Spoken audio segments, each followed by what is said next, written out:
Sa isang siyudad na gawa sa semento at bakal, naniniwala ka pa ba sa paraiso? Sa isang mundong puno ng ingay, posible pa bang makahanap ng hiwaga?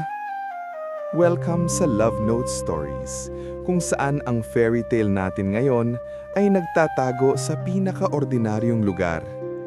I-click ang subscribe button at sabay tayong umakyat sa isang lugar na puno ng mahika. Si Maya ay isang graphic artist na sawang-sawa na sa syudad. Ang ingay, ang polusyon, ang walang katapusang pagmamadali. Ang taning pangarap niya ay isang maliit na espasyo kung saan makakahinga siya ng maluwag. At natagpuan niya ito sa ang tirahan, isang lumang apartment building sa isang tahimik na kalye. Simple, mura, at higit sa lahat, payapa. Ang landlord, si Ben, ay isang misteryo. Hindi niya ito nakikita. Ang bayad ay iniiwan lang sa isang Dropbox. Ang mga request for repairs naman ay sinasagot ng mga note na nakasulat sa dahon. Ang tanging alam niya, si Ben ay laging nandyan. Parang hangin, hindi nakikita, ngunit nararamdaman. Isang gabing hindi siya makatulog dahil sa init, napansin ni Maya ang isang maliit na pinto sa dulo ng hallway na may nakasulat na Himpapawid. Dahil sa kuryosidad, binuksan niya ito at umakyat sa isang makitid na hagdanan. Ang inaasahan niyang maduming rooftop ay hindi niya inaasahan. Nasa harapan niya ang isang paraiso, isang hardin, sa ibabaw ng gusali.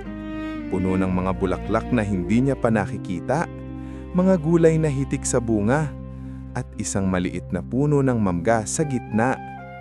May mga parol na gawa sa papel na nagbibigay ng malambot na ilaw, at may mga upuan gawa sa lumang kahoy. At doon, sa gitna ng lahat, nakaupo ang isang lalaking tahimik na dinidiligan ang mga halaman. Ang kanyang landlord, si Ben. Magandang gabi, Maya. Inaasahan ko nang aakyat ka rin dito balang araw. Ano to? Paano? Ito ang puso ng tirahan. Ang hardin na ito ay itinayo pa ng lolo ko.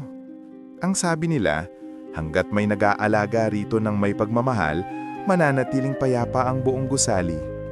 Ako ang tagapag-alaga ngayon. Hindi ito isang ordinaryong hardin. Ito ay isang santuaryo. Nagsimulang umakyat si Maya gabi-gabi. Tinuruan siya ni Ben kung paano magtanim. Ikinuwento niya ang bawat halaman. Ang gumamela na nagpapagaling ng lagnat, ang sampabita na nagpapakalma ng puso, at ang pambihirang tala, isang bulaklak na umiilaw sa dilim kapag may isang taong may busilak na puso ang nasa paligid.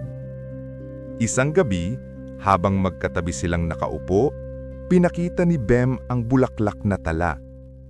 At sa harapan ni Maya, ang bulaklak ay dahan-dahang nagliwanag, na tila isang bituin na nahulog mula sa langit.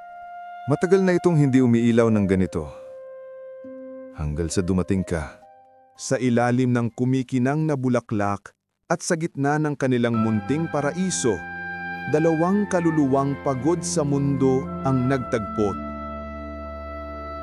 Si Maya, na naghahanap ng kapayapaan, ay natagpuan ito hindi sa isang lugar, kundi sa isang tao.